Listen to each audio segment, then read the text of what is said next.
to episode 21 of the Whatnauts Review Show. This is a show where every week we pick a story and we talk about it. It could be a movie or a TV show, an anime, a manga, a comic book. This week it is an audio podcast. We go out, we absorb any kind of entertainment, however it needs to be absorbed. We watch it, we read it. This week we listen to it, and then we come back here and we talk about it. My name is Melissa Wilkinson, and I am joined by my co-captain, Kyle Springer. Kyle, how have you been this week? Hey, I am good. I am doing well. I've actually, I've been in like full-on lock myself in my room mode and do nothing but play video games because I bought a new one. I've been playing Assassin's Creed Origins, so I think since Thursday night I've put in like 35 hours on that thing, so there's like piles of Mountain Dew cans and shit right there, so I'm full on gamer dude right now. It's terrible. Now, I don't know a lot about video games, but I know Assassin's Creed is a historical game, so how much farther back than like the Renaissance does Assassin's Creed Origins go? Is this like cave people? Ancient Egypt. Oh, wow, cool. Yeah, ancient Egypt. I've met and spoken with Cleopatra. It's just stuff like that. It's kind of right around the time that the Greeks are still taking over. I think they made reference to Alexander being dead and has been for a while. So I'm not a history major, so I don't know exactly when everything is happening, but it's going somehow. Is it harder to sneak around on the sand? Yes. So this one isn't as much of a stealth game as I would like. I love stealth games. Those are my jams. This is still very much my jam, but it's much more of an RPG. Okay. And so yeah, I mean there are stealthy parts to it, but not as stealthy as they used to be. So, what about you? How have you been? I've been good. This is the 4th podcast I've recorded this weekend, and that's my fun time. That's my relaxing time. When I'm not podcasting, I have to pack up my entire apartment to move it next week. So that's been a chore. Yeah, you mentioned you were doing a tabletop RPG podcast, one of the ones you do this afternoon, which is why we are recording now, unlike our usual time of noon Eastern time. Is that right? Yes. Yeah, we ended up not getting started until like 1:30 my time, but I don't know, it's kind of nice to not have these two immediately back to back. Like in between that one finishing and starting to talk to you, like I had to go to the grocery store and like cook dinner and like watch part of a movie. Like, oh, it was nice. I was not just like doing a marathon run towards a couple of podcasts at once. Well, that's good. You are a busy woman. Yeah, I am. Getting all of this stuff done. What are we talking about this week? We are talking about a scripted podcast, not really an audio drama, more of an audio sitcom with sci-fi elements thrown in there. This is a show called Bubble. This was created by comedy writer Jordan Morris for the Maximum Fun Podcast Network, which is one of my favorites.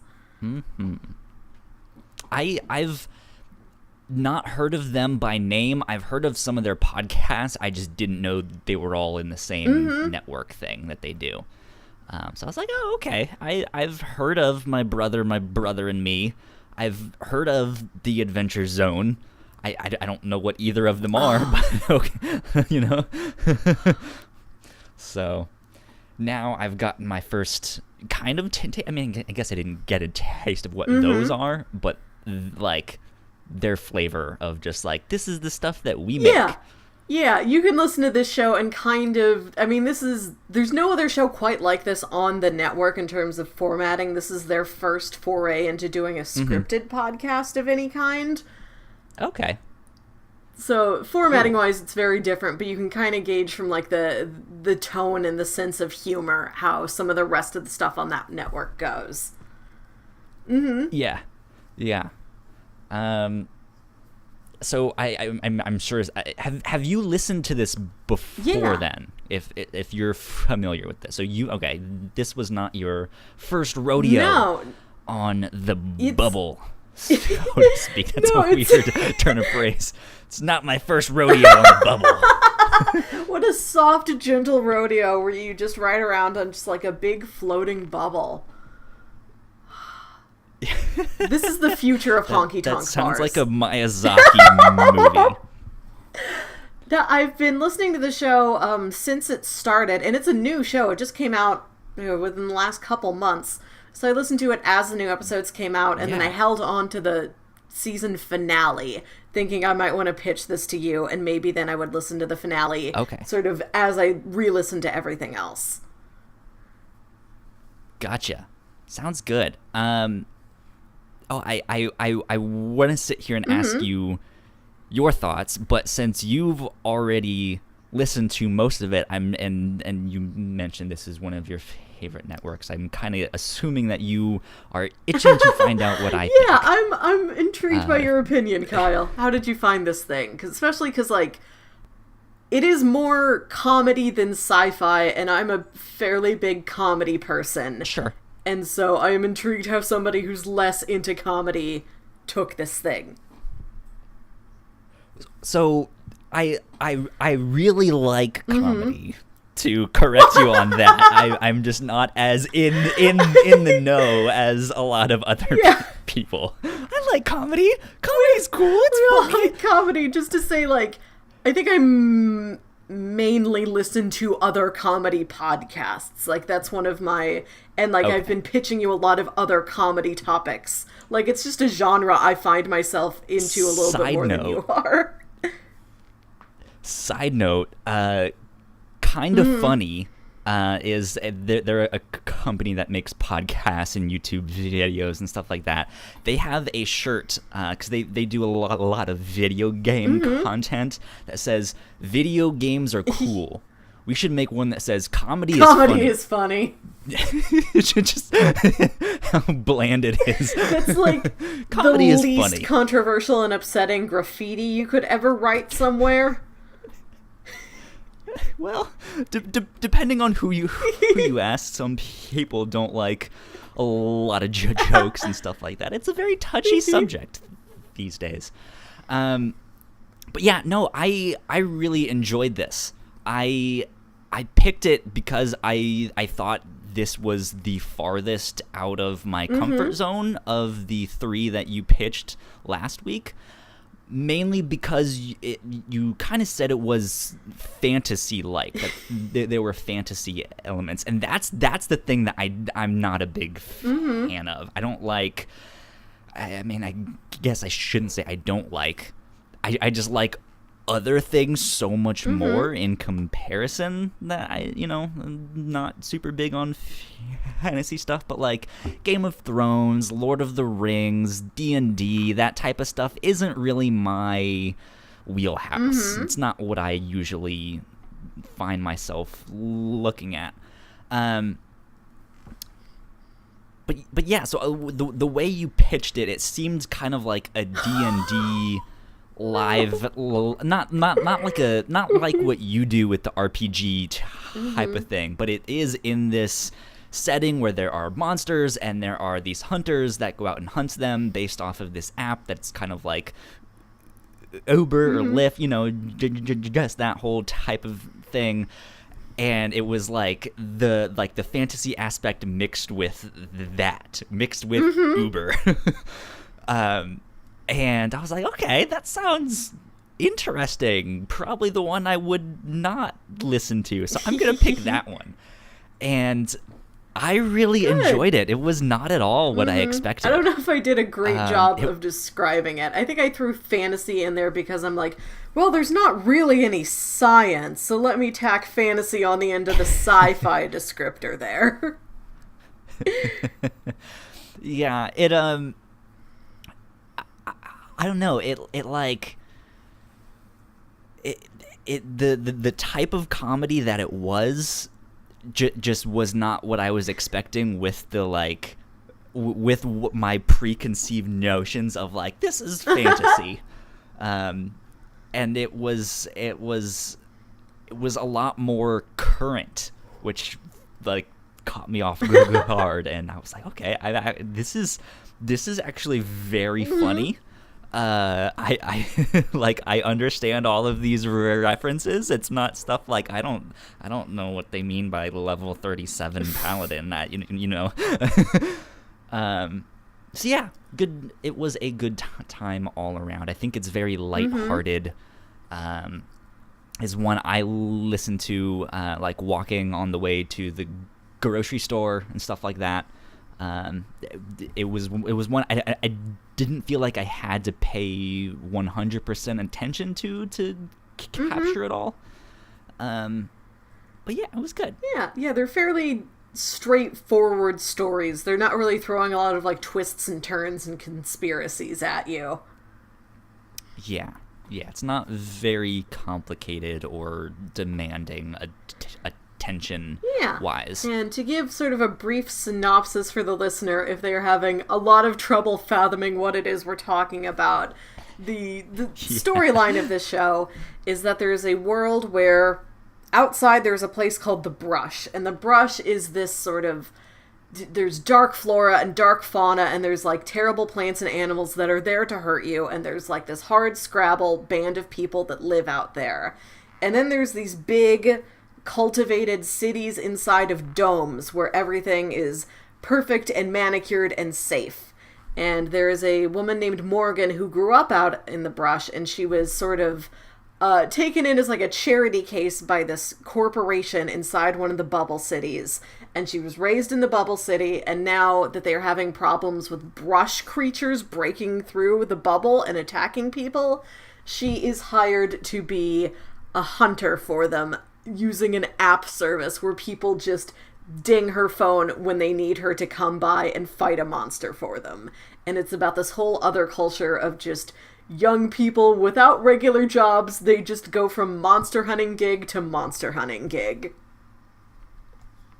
Which, it's kind of a really cool idea. Like, what if we take that, like, monster hunting D&D side of things and just add in this twist, and it completely changes it. And yeah, it works.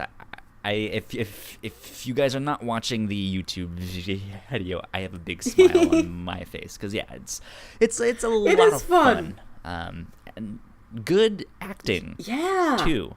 I think we'll get into that a little bit more here in just a sec, but audio drama podcasts are still very new to a lot of people. And so I think it's also something that like everyone can do and make. So it's very hit or miss on quality a lot. There are some good ones who don't have as good quality, but you know, it's still genuine, honest storytelling and stuff like that. But these guys have some good production value as well. So yeah, not every podcast like this needs money behind it, but this one does have it, and it does come through. Like, you're hearing where they put their dollars. Yeah, good stuff. It was only 8 episodes. At least season 1 is. Have they said when season 2 is going to be? Not for sure yet, but I will keep you updated because this network has a lot of commercials for other shows on the network. So as soon as there's anything about it, like, I listen to so many shows on this network, like, I will hear it like that same day. Yeah. Cool. Where can you find this show to let the people out there know real fast before we dive into spoilers? The network is called Maximum Fun, or just Max Fun. So you just go to MaximumFun.org. You can find the info there, and then just anywhere you can find any podcast. What's my app called? Mine is, I'm a Podcast Addict user. You can find it on, they don't call it iTunes anymore, they call it Apple Podcasts, Google Play, Stitcher, all the things. It's iTunes. All the things you've ever heard any podcaster say, these are places you can find them. Yeah. I guess I'm in that generation where, it was like, do you have iTunes on this computer? You have to have iTunes. It's the latest app. It's the latest program you have to, and so like that, like when iTunes was a big deal and it was the only thing, so it's forever iTunes in my head. Just like the dude in the show that was like, I think Betamax is the superior video format. It was fantastic. Yeah, so spoiler warning, we're about to dive in and start picking this apart and talking about it. So if you guys have not listened to it yet, go check it out. It is a pretty quick lesson and highly recommended. So yeah, cool. Well, where do you want to take us, Melissa? Where do you want to start first? I am interested about your thoughts on the sci-fi aspects of it, because I know that's your home base, that's your touchstone. You're a big sci-fi guy, and this isn't a sci-fi story that is funny. This is a sitcom with some sci-fi just sort of framework in it. So, what did you think about the monsters and all of that crazy stuff? Did that work for you as sci-fi concept? Yeah, no, I thought it was really cool. I guess one of the big reveals towards the end, I didn't catch it if they mentioned it beforehand, but I was under the impression that the bubble was the only one that was hair. And like that's just the way the world was. Like they gathered together and built this safe haven, and that was like the last standing thing. Or I don't know if last standing is the appropriate term. It didn't really seem apocalyptic or stuff like that, but it was just like it's so wild and feral out there that they needed some kind of protection, so they built this giant bubble, and there was a big corporation that ran it, and I don't think that concept is super foreign. I think there's like a Stephen King book with a similar thing where people get trapped inside a bubble. So like that wasn't unfamiliar. But I did like the idea of, there are multiple bubbles out there. How does that work? Is it a completely different group of survivors with their own agenda, their own stories? Is it the same corporation that is owning them all? Is there some secret underground thing that connects them all? Because how else would that company, send communication? I mean, I guess they have technology to make an app and stuff like that. But still, to build that kind of infrastructure to be able to do all of that, I was like, okay, something's happening here, which is neat. It was cool. It was good. I'm interested. Yeah, I also didn't really have the idea that there were more bubbles out there until they go to that second bubble, until they travel, from Mission Fairhaven Beach. To Mission Beach. Is that it? Yeah. Yeah, I was under the impression that Fairhaven was one neighborhood under one vast bubble that may have contained many other little neighborhoods and townships. But I do like the idea that... Yeah, that's kind of... Yeah, but I also like the idea that it's like one neighborhood per bubble and one bubble for a neighborhood. And they're all like... I guess Fairhaven is kind of the Anytown one. But it's because Mission Beach is very much like LA, California, like beach tan people, So I'm wanting to know if there's other bubbles out there. What will the other worlds be like? Will we have a super country one where it's just like, get off my lawn? Or is there like a Detroit one where it is the like run down failed experiment that's going on there, and they're just kind of left there. And like, what generations are there in bubbles? Like, is Fairhaven one of the first bubbles that was ever built? Is it one of the newer bubbles? Are there like older models out there where like it wasn't put together so well? Yeah. So I guess that brings up the idea of the purpose of these bubbles, which were like they're experimenting on them, right? Like it's each a different control group. So that even begs the question, like how far along are these different bubbles? What exactly are the mutations? Like we saw the one of like the corn face dude who could like grow corn out of his face, but is it all like somewhat harmless like that? Are they turning them into the monsters? Is the reason that the monsters are there because they've been experimenting on people so long and something went wrong? Who knows? Like the series the season ends kind of with you thinking that these bubbles are control groups, and they are using elements, like biological elements from out in the brush, to sort of give custom specializations to different people. Like, Upgrades. like, oh, you want to run fast? We will extract something from the fastest predator out here in the brush, and now you're going to be a really great athlete. It's like they're creating these custom mutations. But I didn't think about it like, oh, who knows where those brush creatures came from? Are they the result of some even earlier experiment gone wrong?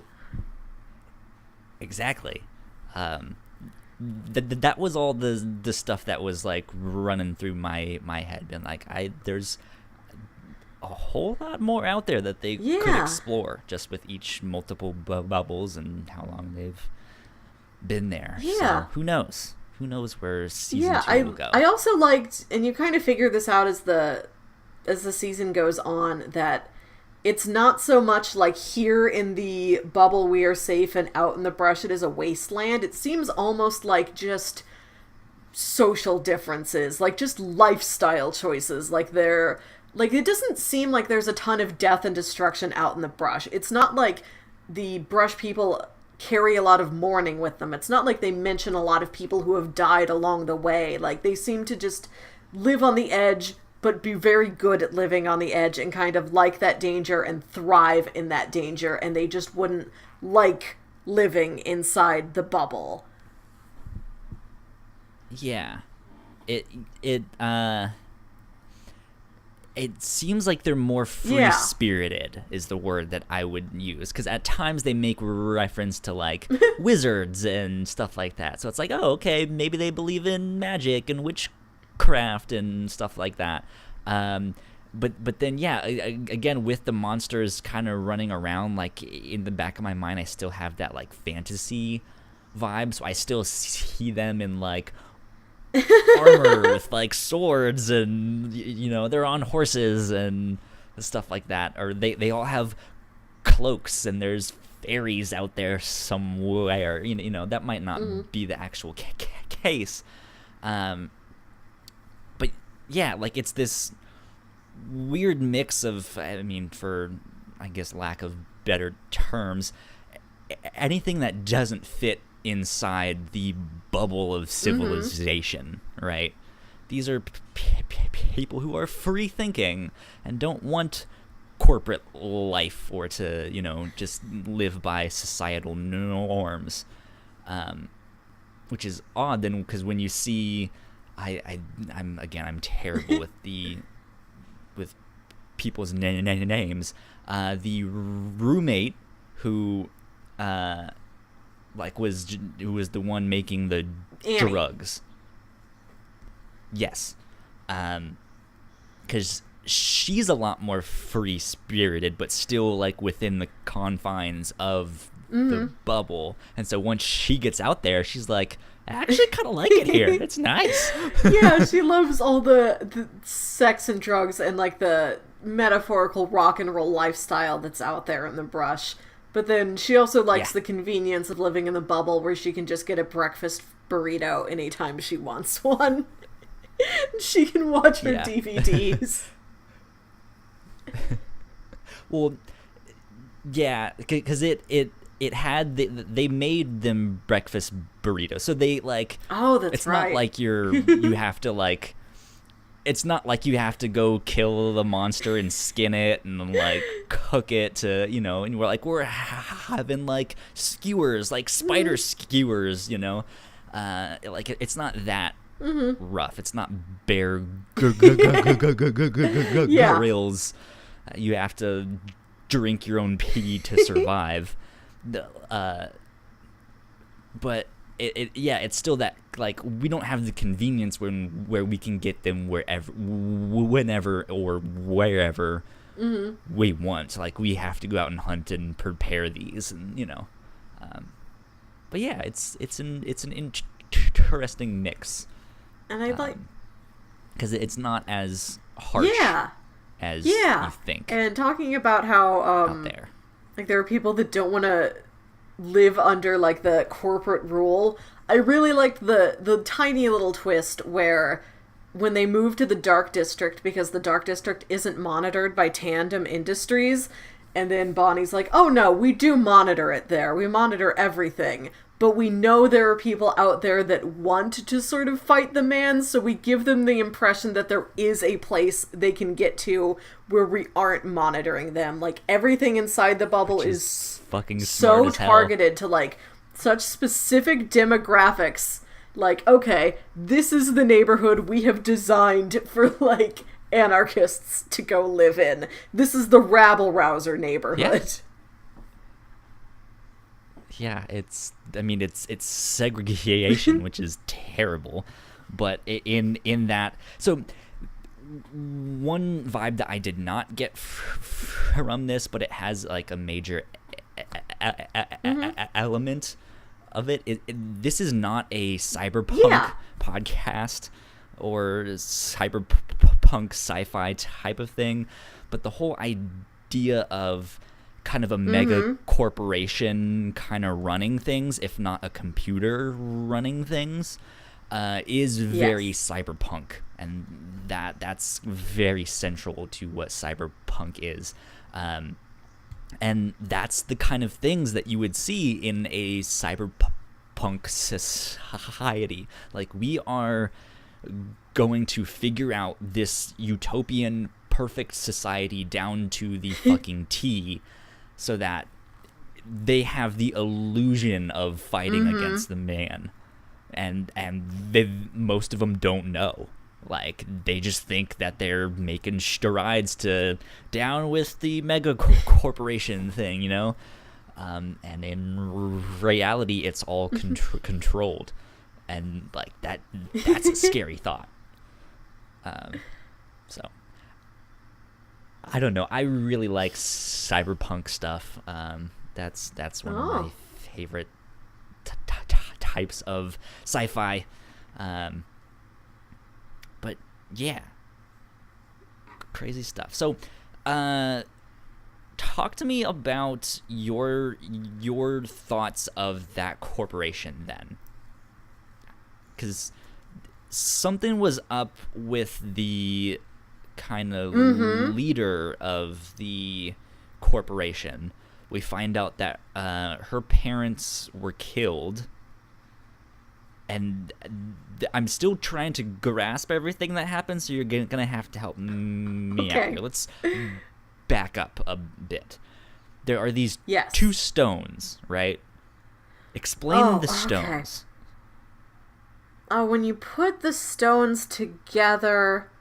See, I re-listened to the first 7 episodes. The 8th episode I just listened to the one time, so these details aren't quite as clear to me. You put the two halves of the stones together, and they're never supposed to touch. If they touch each other, then a big dangerous thing happens. But that's what Bonnie... Wow, is that what she wanted to happen? Is it like some extinction event, or is it just like they're super powerful and unpredictable and someone can use it to I think it's that, things? because I know like the last image of the podcast is like it just shoots a giant gaping hole in the top of the bubble. Yeah. Because so the person who's leading, what's the again, I'm terrible with names. What's the name of the company? Was it Tandem, like a bicycle. Tandem. Okay, I was gonna say like Vanguard or something. That's a little too fantasy J&D something. So Tandem. Who are they working in tandem with? What are they hiding? That's what I want to know. No, so the person who we think is in charge, her parents were killed. Were they killed by the stone or someone using the stone, or did they die like so it wouldn't be no, because she's wanting to bring them back together, the two stones. Did we miss something? No, I'm just trying to remember. I'm really regretting not listening to that final episode a second time, because now I am forgetting the finer points of it that aren't just them making jokes about Die Hard. Yeah. We'll talk about that in a sec. But yeah, so I mean, basically what I understood is, yeah, there are these two, I guess, magical stones that when brought together, someone can use them to be, I guess, extra powerful, and that power, I got the vibe that was the source of a lot of the mutations. And so somewhere along the line, Tandem must have been harvesting that energy from the stones, and that's what they've been using to mutate the people in the bubbles, however they were hiding them.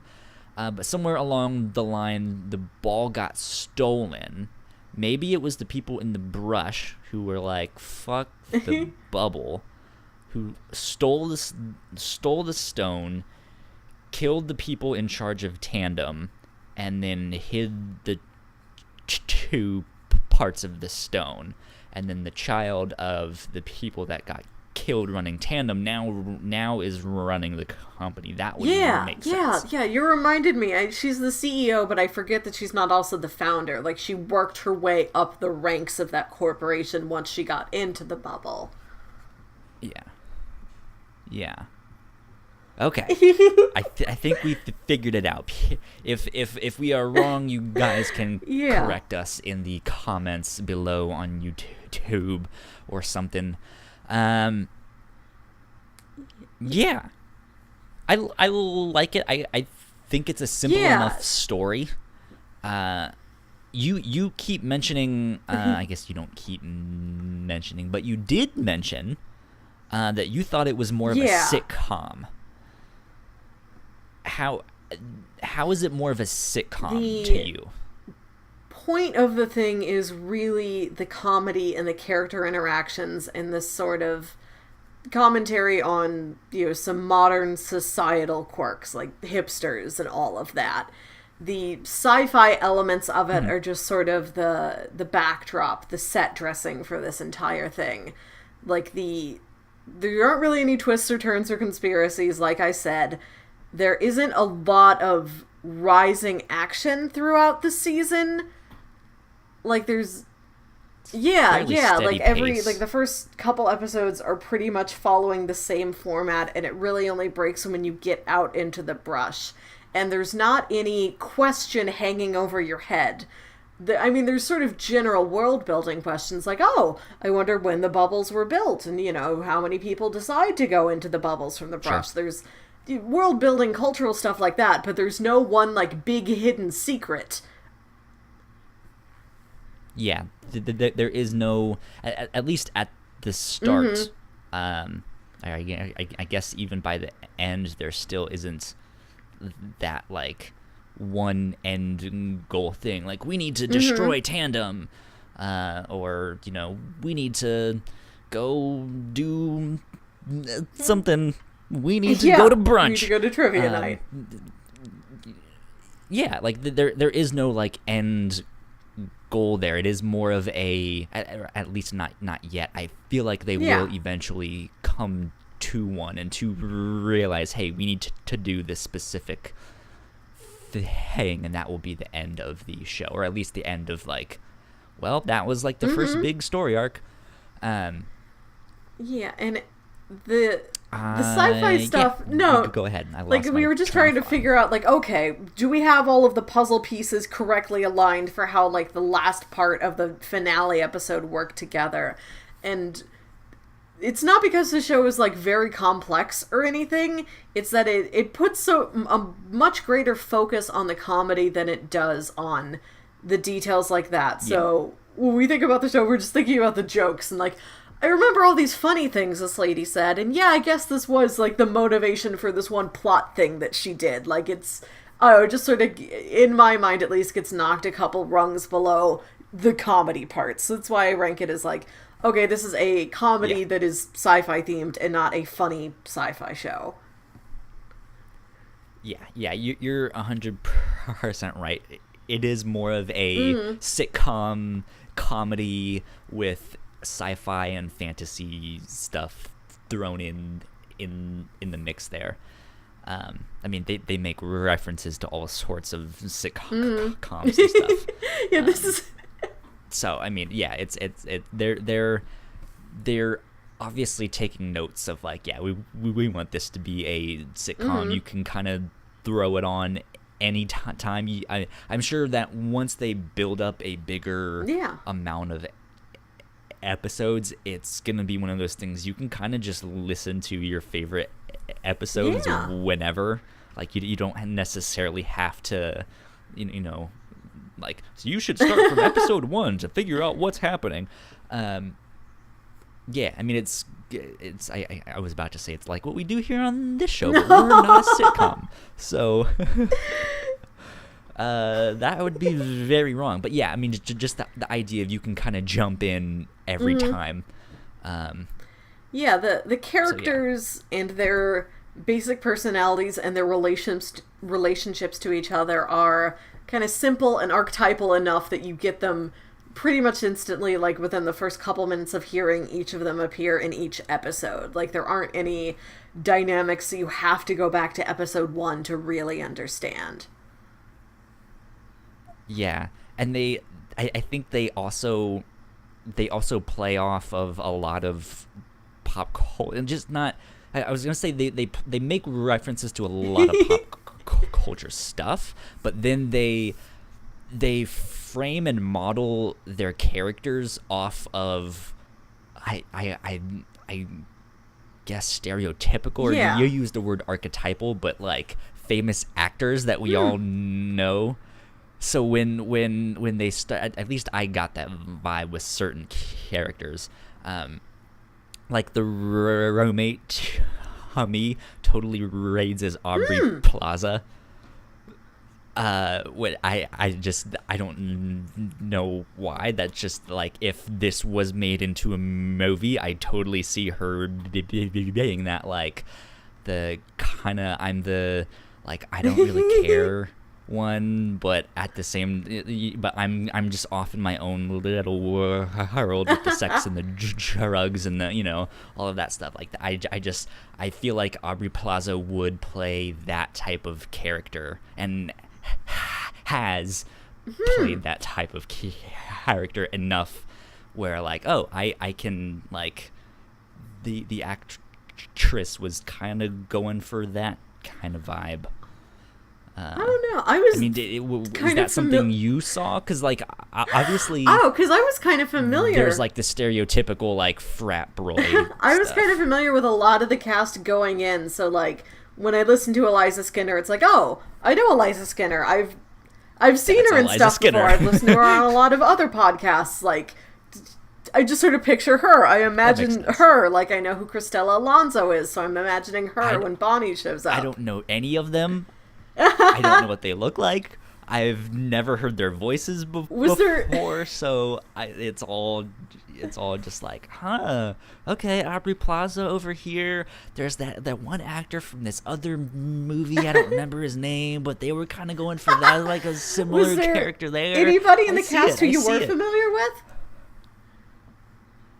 I mean, I've heard the names of the McElroy brothers.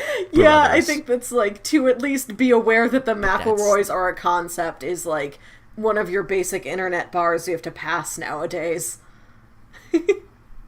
Yeah, I think Justin is working with Rooster Teeth on something very soon. I don't remember what, though. I could be completely wrong. But for some reason, I remember his name. He is in the video games industry. I know less about the video game related stuff because I just know less about video games to begin with. Sure.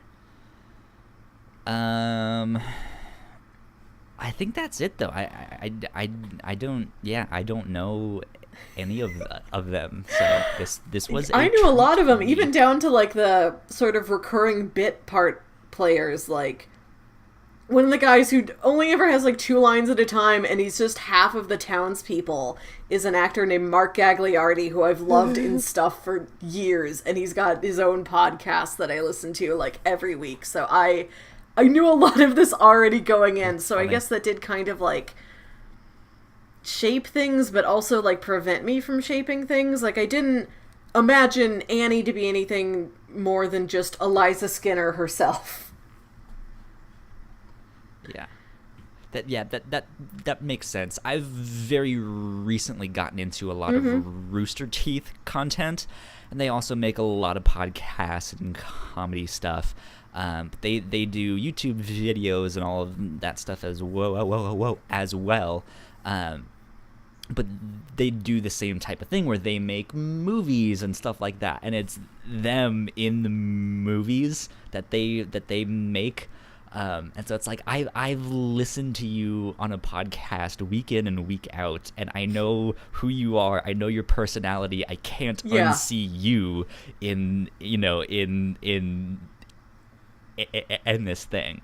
So it's interesting that you all know them, and you're like, I only see this one thing, and then there's me who's like, I don't know what these people look like in real life, so I am making up my own stuff. Kind of what I was talking about earlier. Like, of course, you were also a comedy fan, but like, I was pretty familiar with everybody to begin with. Like, this particular area of comedy was a thing I knew. So not to say like I had an advantage going in, just that I knew you would have a very different perspective than I would listening to this thing.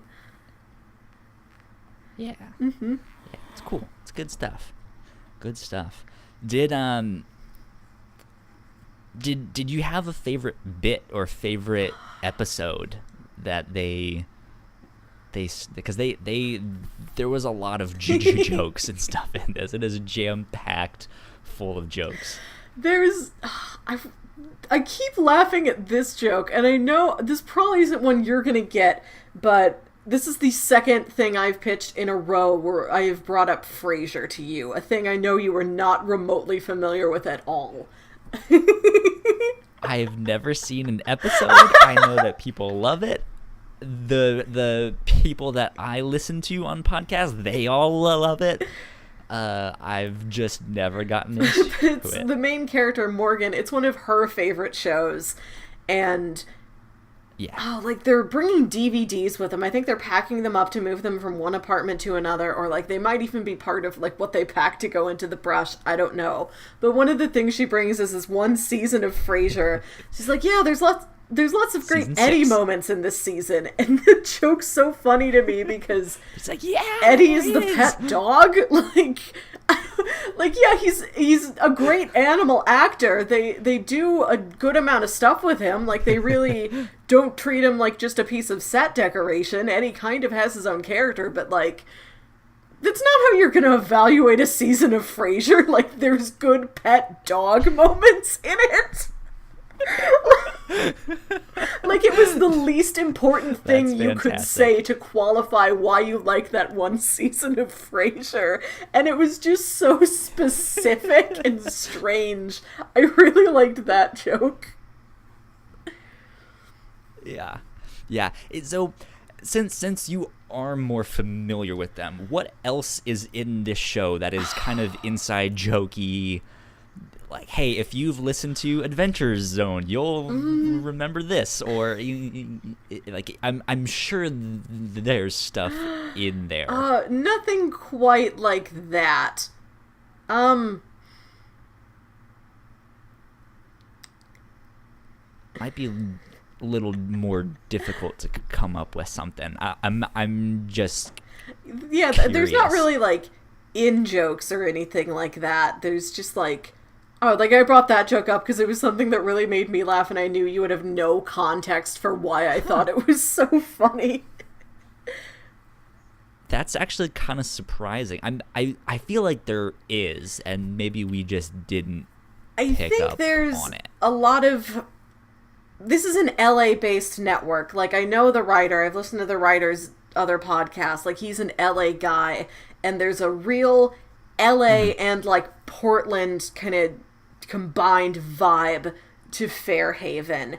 And I've listened to so much like LA-based comedy stuff that like I've gotten what they're talking about now, but it's still something that like, oh, I can understand what you're making fun of because I've heard like 3 other shows make fun of this, but I've never experienced anything like this in my own life. And like, I'm just taking your word for it that like a guy like Van exists out there. I've never met this guy. This isn't a guy you find in the Midwest. This is a West Coast guy, I presume, because I hear about him from West Coast stuff. It's like, yeah, there is a West Coast vibe, but I've seen like the East Coast versions. I feel like it's more of just like college town city type of thing. I mean, I live in Interestingly Richmond, enough, that's also where Eliza Skinner is from. I just wanted you to know that. There you go. A famous person from Richmond.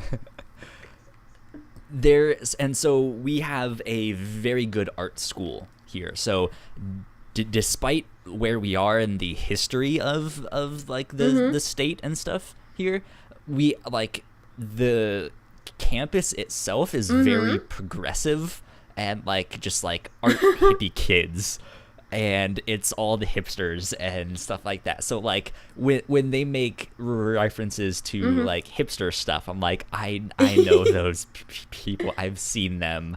They've sat next to me in restaurants. They've done. It's just like people I've met are dating them, and so it's like I know exactly who they are. There's a little bit of that where I live in St. Louis, but a lot less. Like St. Louis, I would say, is mostly made up of like Morgan and like Mitch, the more just sort of normal, just sort of very interested in more mundane things, but very passionate about them, like just sort of more average people. We are a thriving average city, St. Louis is. And so there's a lot of these things where it's like, I experienced something kind of like that once, but I just have to take you at your word that this is a prevalent enough thing that you're like, oh, we all know this guy. I'm going to put a stereotype joke of this guy in the show, because we all know him, right? And I'm like, yeah, we all know him. Sure, we do. And then I'm like, yep, I know the hipster dude with the long beard, and they think everything is cool. Yeah. I think, I don't know, like I just started to see my own thing, because it's one of those, I mean, it's in audio medium, right? So you kind of have to make up what everything looks like in your head. But didn't you say that they tried to make this into a TV show to start? It was like a failed script or so something? the creator, Jordan Morris, he had written this on, like this was just a pilot he had written, hoping to get it sold as a sitcom. He'd done some work writing for other comedy TV of various forms, and he wanted to try just writing his own pilot, which is what you do out there in LA, as I have learned from all these LA comedy shows. Hopefully, And this was what he... Hopefully one day and this was what he had written. And I remember him saying that, like, he shopped it around to a lot of different networks and different production companies, and he had a lot of, like, very positive, very enthusiastic meetings, and they're like, it's great, we love it. There's no way we could ever make this, because this is so niche and so specific, and it would cost so much to make all these monsters look good. So you did great work here. We don't think we can make this.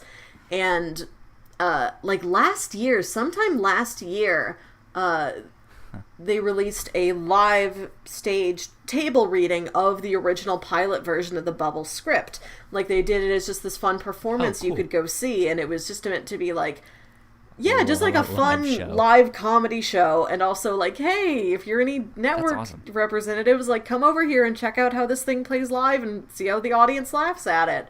And so I'd heard that thing last year, which was just a reading of the written for TV version. And so there wasn't the role of the narrator. It's just Jordan Morris himself, I believe, just reading the script directions. And it's got kind of a comedic style to it. It's written very, very vividly, very descriptively, but it's not meant to be a commenting narrator's voice like what this podcast has, which I guess is one of the things they had to add to transfer this from being like a visual idea to being an audio only idea. But other than that, though, I feel like the transition to do that, to like have it be stage directions to this narrator, I feel like, I mean, I'm not a script writer. I don't do that stuff. Actually, I did write a script for an audio drama podcast that never got released.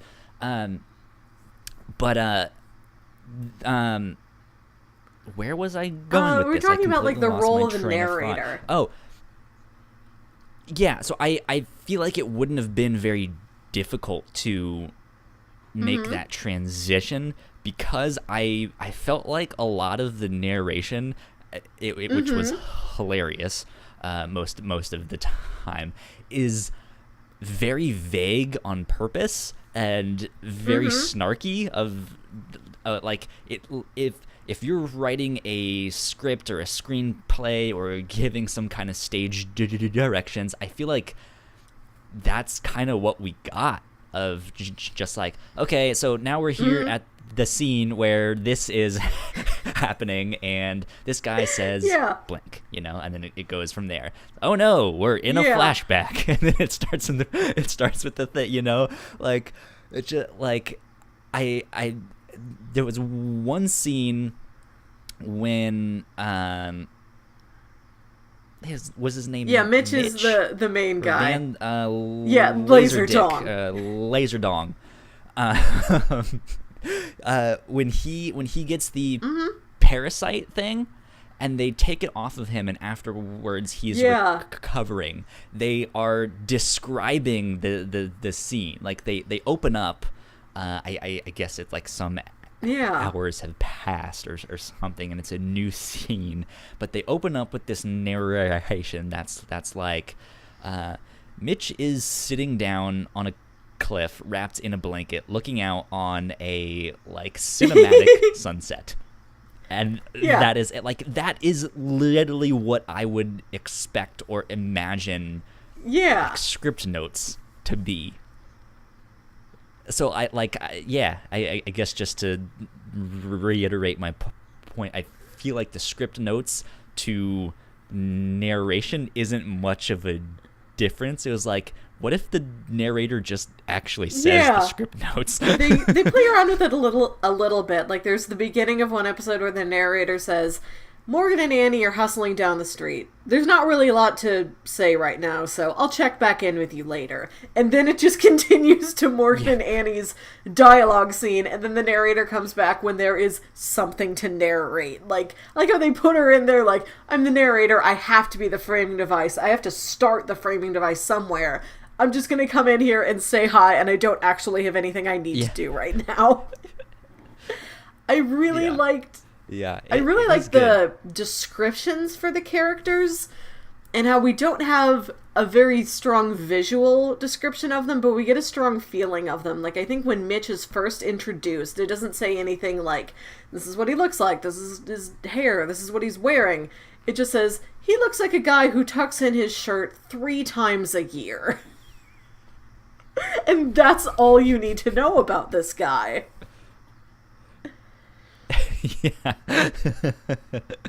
Yeah. They had a lot of really funny and interesting descriptions of things, and you hear them say it, and you're just like, yeah, yes, that is exactly it. Oddly enough. Thank you for that. Like, they give you exactly what you need, but it's not what you would think you would need. Like, if this was in a book or something, for instance, it might say, this is, 29-year-old white man, he's about 5'9", and he's got blue eyes, and his hair is like this, and he's got a backpack. Like, it would say something more visually specific than this, but with this, they're kind of trying to play it vague, and they're trying to play it very concise. Like, they're not going to give you long descriptions about anything. Like, this is what you need to know about Mitch. He looks like he tucks his shirt in 3 times a year. Yeah, it's like, this is Mitch. He looks probably exactly like what you're thinking about right now. And that would be his description, Just like, he looks exactly like what you're thinking. What this is kind of reminding me of, we talked about the voice of the narrator.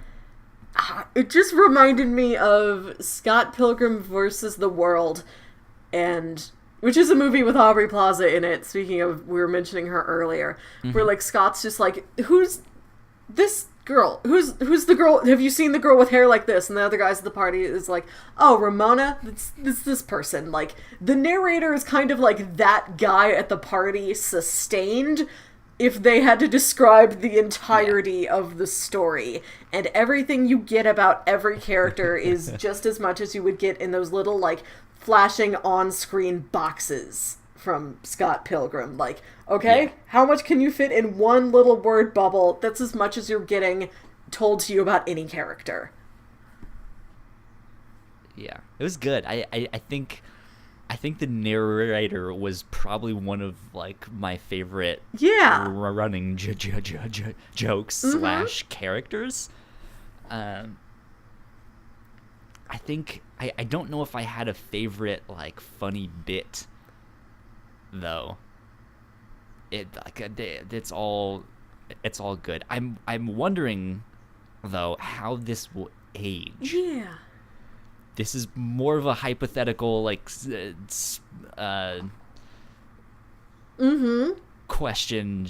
Just, it's not us really critiquing it or something. I mean, I guess it kind of is, but, like, since the jokes are kind of hyper specific to what we know now and our culture, all of that stuff, I'm wondering, like, how much different our culture will be 10 years from now, and how this show will hold up compared to that. I don't know.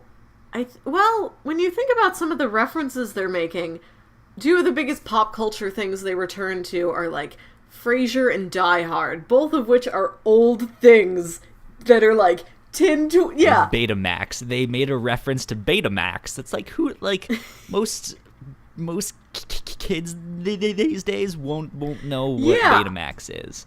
They'll be like, wait, I think I saw Big Hero 6. That's who you're talking about, right? Betamax? Yeah. I don't remember off the top of my head if they were making references to, like, very current things. Like, they're not making references to... Oh no, I think at one point she mentions like This Is Us, which is a show that started like 3 years ago. It's still steeped in like the kind of jokes that we tell today, the kind of culture of waking up and being like, oh, can I have like a venti iced latte with no cream and but that's a joke espresso? I feel like I have been hearing since I was like 10 years old. So I think these things feel more recent than they are, but when you step back, you're like, oh yeah, like that's well, certain things have aged differently because it's 2008 when it was 2000s. When did Twitter start? It was around that time. It was like 2006, 2008 ish, somewhere around there. That was only 10 years ago. Like, and to think how, like, I still remember like getting the AOL discs at Target, like the 6-month trials. I know what the dial-up sounds like. I know what a VCR is. We had rewinders. It was a separate like device that you would stick the VHS tape in and would only rewind it. Crazy, right? But like with the rise of Starbucks and like the popularity of Starbucks, like I remember Starbucks being around and kind of being popular, but I think especially for me, I mean I'm still super young. I'm 28. I'm 27.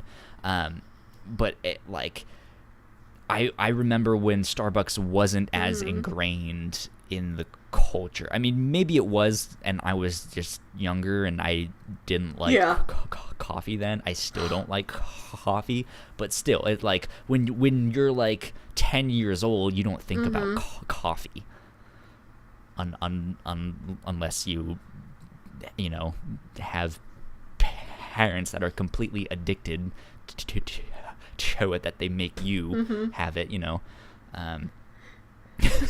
but like I remember a Starbucks joke in Shrek, the Farbucks, right?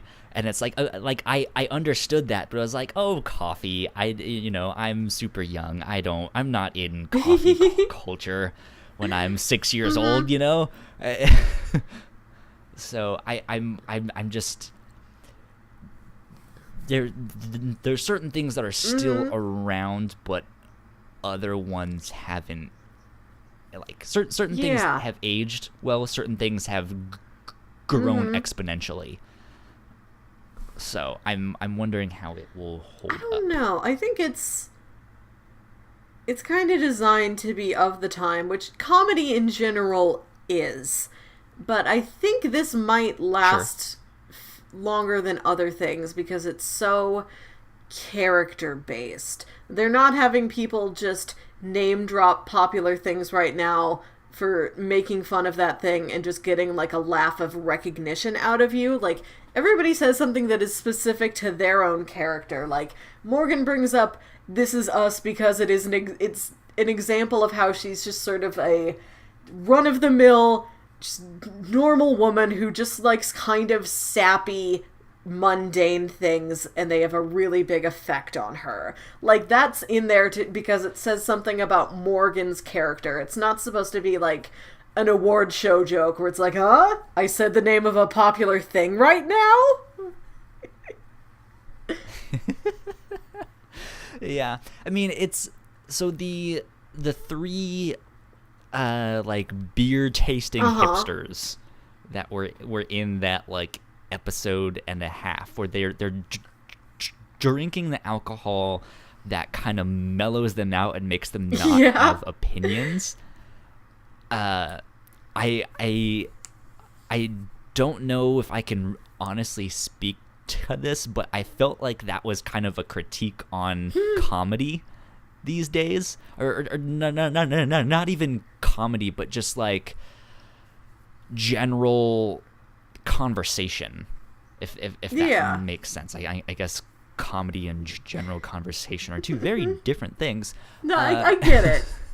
But I think it can go both ways in this sense of like, when you go on a first date, what are the things you talk about? Oh, what Netflix shows are you watching? Do you watch Game of Thrones?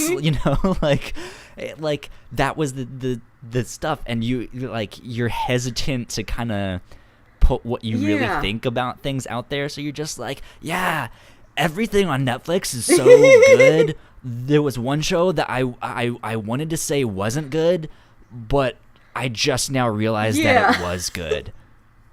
And it's good. So everything is good.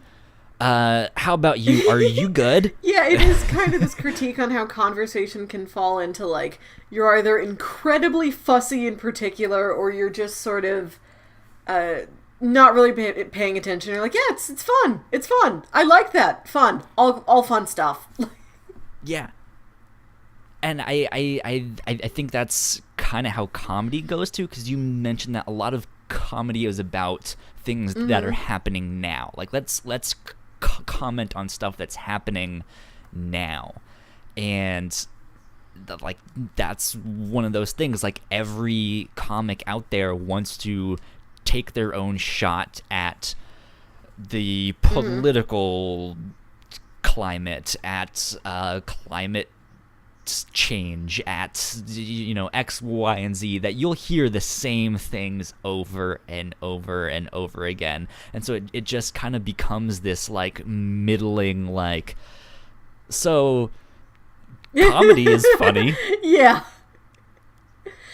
It's like when you don't want to like really roll your sleeves up and get your hands dirty, like that is the level that is left to you. It's like there's high rise, there's big ol' high jump, and there's kiddie pool. And if you're not feeling the high jump, you have to go for the kiddie pool. And the kiddie pool is just like, I liked it. It was fun. Yeah. Yeah, I enjoyed it a lot. I thought it was very, very I'm glad you liked it. Yeah. Good stuff.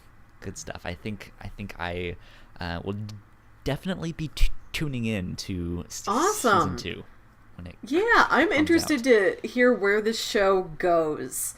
And I wouldn't say this was something that the show lacked, but there wasn't a ton of like emotional poignancy to it. Like, there are emotional threads, like Morgan and her relationship with her dad, but even that isn't super dramatic. They're just sort of like, oh, hey, Dad. And he's like, oh, hey, Tater Tot. Like, it's all the emotions are fairly casual. There's the casual, like, emotional drama, and then the whole dating culture stuff too. Like, I wouldn't really say there was like will they, won't they kind of tension between characters, but it is still one of those things where I feel like there's enough of a revolving door that maybe they'll get back together, maybe they won't, but it's not stuffed down your throat like the will they, won't they plot lines and everything felt very natural. Nothing felt forced, nothing felt overwrought, and I think that was really good. But I am curious to hear, like, as the show grows and as like the writers just get more attached to these characters, if there are going to be more emotionally resonant moments. But even if there aren't, like, I wouldn't necessarily miss them. I'm just curious what this show's goals might be as it continues. Speaking of the show's goals as it continues, in season 2, what would you like to see? Is there something that stands out? It could be plot-wise. It could be extracurricular somehow. It could be a certain actor that's like in the Maximum Fun like network of stuff that you're like, they haven't been on this show yet. You need to get them on. Is there like, so what is on the top of your wish list for this show in season 2? I really am intrigued by the scope of what the other bubble cities out there are like. And I was intrigued by what you said earlier, like how many other like US cities are their bubbles kind of modeled after? Because we've got like a real West Coast vibe. Is there going to be like one super urban city? Is there a one very, very tall bubble full of skyscrapers that's like New York or Chicago? Like, Yeah. I just kind of want to learn the geography and culture of other bubbles and just sort of go world hopping around. That sounds really fun. Yeah, these kind of hyperbolic, stereotypical cities, or just like even genres, right? Like you could have one that is 100% into like spies and like that government conspiracy stuff, because like you said, they have the Fairhaven bubble sectioned out so much so that they have a whole like spot where it's like, this is where the troublemakers be, and they can be over there. Like maybe they have something where it's like, this is the stereotypical like Russian KGB city where everything is a conspiracy, and yeah, like after that episode where they go and play trivia at the British pub, it did make me wonder, like, what kind of world are we living in? Is there still a real England out there? Or is England gone? And now, like, you don't have this British pub just for the fun of theming. It's like, this is how the British legacy continues, because it is no more. We have to have themed pubs. Yeah. Yeah, so that might be interesting. I think for me, so I've listened to a number of audio dramas out there, and I know that the audio drama community is very, very close knit. It's very small. I know they all know each other. They all are actors on each other's shows. They all write episodes for one another. I know they have a secret Slack channel. They're all on Slack, and they all message each other for help and stuff. And I wanted to get in on that forever, but I don't know the pass. No, I don't make in audio drama, so I'm not invited to sit with like, the cool we don't want to kids. go to like red carpet after parties. We just want to know, like, what do Gabrielle Urbina and Lauren Shippen talk about? Yes, that's what I want to know. What memes are they sharing on their secret Slack channel? What writing advice are they seeking from one another?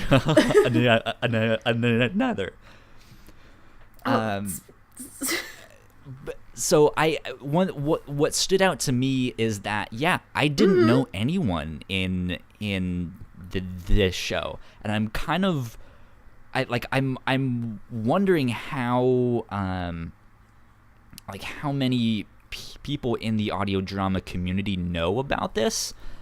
I mean, I'm sure a lot of people do know, but still, it's like it's one of those things. It's like I don't see it as connected as it could be. Like, I would love to see, I mean, Lauren Shippen is doing 1,000,001 things. She's been in a whole bunch of shows, but still someone like her, maybe not her exactly, but still, you know, just like maybe someone who was in wooden overcoats to like make a guest appearance. I think one of the actresses' name is Beth. Yes, Ayer, she's very good. I think I follow her on Twitter. But yeah, we do actually already kind of have a connection. I was talking about, there's one of those utility players earlier, Mark Gagliardi. He's from Thrilling Adventure Hour, and he's been on Welcome to Night Vale. So that's one corner of audio dramas out there. Okay, yeah, this is more connected to, like, comedy. Like, you're more likely to hear... Like, there's people on here from, like, improv comedy shows, like Arnie Niekamp from Hello from the Magic Tavern. Yeah, and I would kind of like to see more crossover with the audio drama community. Because I think a lot of the audio drama community, I think I only see them as that, and I know that that's not like the totality of what they can do. Like I follow Brigand Snow on Twitter, who plays Caleb in the Bright Sessions, and he's an actor in all sorts of stuff, you know, in TV shows and whatnot. And so I know the actors in those shows can do other stuff than just audio drama, or just I guess audio drama is the medium, not the genre. So I would like to see them in more comedic roles, having fun and doing a little bit more improv stuff. Because everything is scripted, and I know this is scripted, but I feel like this is something that they can bring a little bit more improv to. So yeah, I don't know how that would work out, or who, or whatnot, but there you go. And if you're playing the Whatnauts drinking game, I think I've said the word whatnot like 3 or 4 times this this episode. So there kind you of go. To close out the conversation here, I was going to ask if people like Bubble, what other podcasts might they like? This, for other sci-fi comedies, I thought about Hadron Gospel Hour, which has I think it's a good mix of sci-fi and comedy, and it's got a little bit more of the emotional resonance to it, if you want that. And it's got the kind of that world-hopping thing I was mentioning earlier that I'd like to see, where it's just like weird set piece, weird set piece, weird set piece. And this show ends up as a drama, but at the beginning, like early Wolf 359 is fairly sitcom-y. Yeah. Very early Wolf 359 is very much that. I have 2 recommendations. One is not in audio drama, though. But I'll do my audio drama one first. I would actually say Greater Boston. Yeah. It is also a show that I think is hilarious. I think it's a lot more... well, I was about to say subtle in its joke telling, but that's not really the case. I think Greater Boston writes in more situational comedy rather than like specific, here's a joke, here's a punchline, here's a stereotypical thing that you know from pop culture, here's an off-brand song from Coldplay, you know? It's not that. But it is just this kind of wacky, whimsical, situational comedy. Like there's a character in there who in Greater Boston who changes his name to Extinction Event, and then everyone hates that, and they keep calling him a dipshit. So he changes his name to Dipshit in hopes that people will like him. When they're talking to him, his actual name legally is Dipshit Paletti. And yeah, like it's stuff like that. There's a like the whole kind of backbone of that show is that the Red Line in Boston ends up seceding and becoming its own city. Which it's basically like, hey, the Metro decided to become its own city. The subway, you know, it's just people live here now. And things just go terribly wrong. But I love that show. It is hilarious.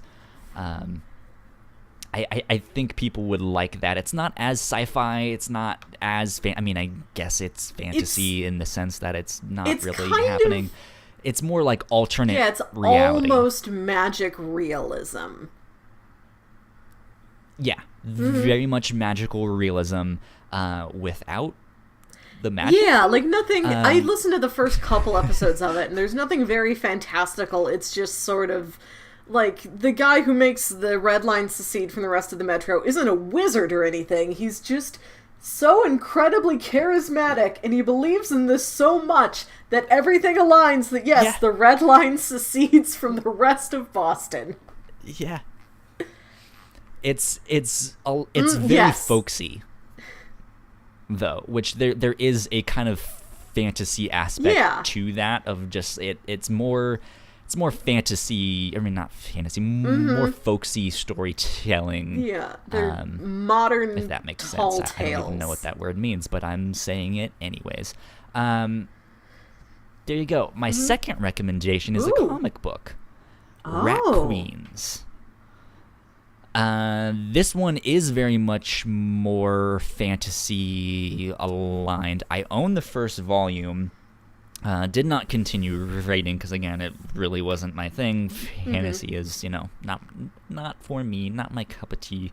But this is one, if you like D&D, if you like fantasy, if you like tabletop role-playing games, this comic book is going to be right up your alley. It is hilarious. That there's a lot of comedy kind of around that, and the language of D&D and the situations you find yourself in. It's hard for me to fully explain, because like I know D&D, I'm around it enough where like I understand the culture, I understand it when people are talking about it and stuff like that. I've listened to a couple like live play podcasts and stuff like that, but it's not my first, like, I'm gonna listen to a tabletop RPG thing, or I'm gonna play D&D, but this is very much a comic book for people who love that stuff. So I would recommend that as well. And it mixes that with like more modern jokes and a little bit of like gamer culture too, of like video games, because there's games out there like World of Warcraft, which is basically D&D in a video game form, kind of. There's a lot of that the cross over there in their Venn diagram is very big. So I say people should check out Rat Queens as well. Then finally, if you like the style, if you like the sense of humor of the show, you should check out Jordan Morris's other podcast called Jordan Jesse Go. It's him and Jesse Thorne, and they just co-host every week this sort of very, very loose, casual, not even like a talk show sort of thing, just like it's the two of them, and they have another like sort of comedian entertainment friend come over, not as like an interview guest, just as like, hey, you're a buddy, you're somebody we know, we're just gonna hang out and talk for like an hour and a half, and it's so fun, and it's so positive. It's just everybody really telling just like stories from their life. It's really charming. It's always a really great mood boost for me, and that's how I got into Bubble, was I heard Jordan talk about creating this over on that show. Well, hey, not to toot our own horn, but we have a podcast very similar to that as well, called The Captain's Log, where we just kind of get together and hang out and talk about whatever we want, share stories, talk about new stuff. Who knows? You never know with that show. So we actually, so if I can do a little bit of housekeeping right here before we wrap it up here. We actually haven't had a new episode of the review show in like a week or two. Apologies about that. There has been some technical difficulties, misunderstandings, and stuff like that. In fact, the one, Melissa, I haven't even mentioned it publicly yet until now. Breaking news. The episode we recorded with all four of us it's Oh, not no! coming out. So, yeah, very unfortunate technical difficulties and stuff. With that, it was just not salvageable.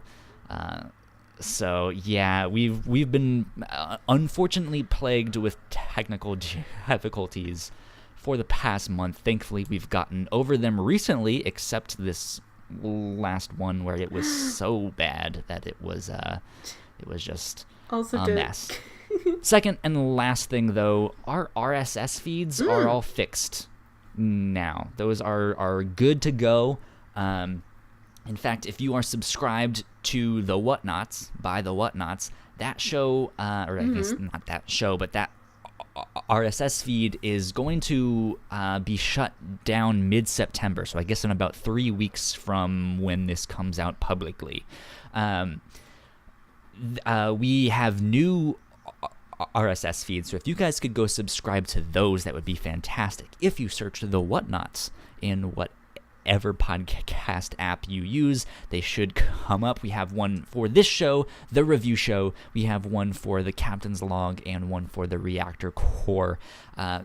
Go look up all of that stuff, subscribe to whichever ones you want.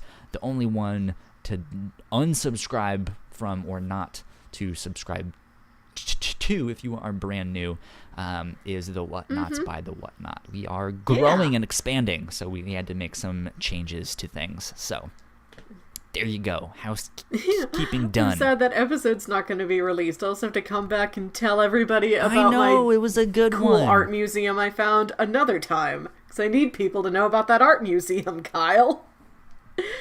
Yeah. So long story short, what happened is Eric's recording, it only recorded the first 8 minutes of that. And then I was like, oh, okay, that's fine. This is why we do redundant recordings, in case something like this happens.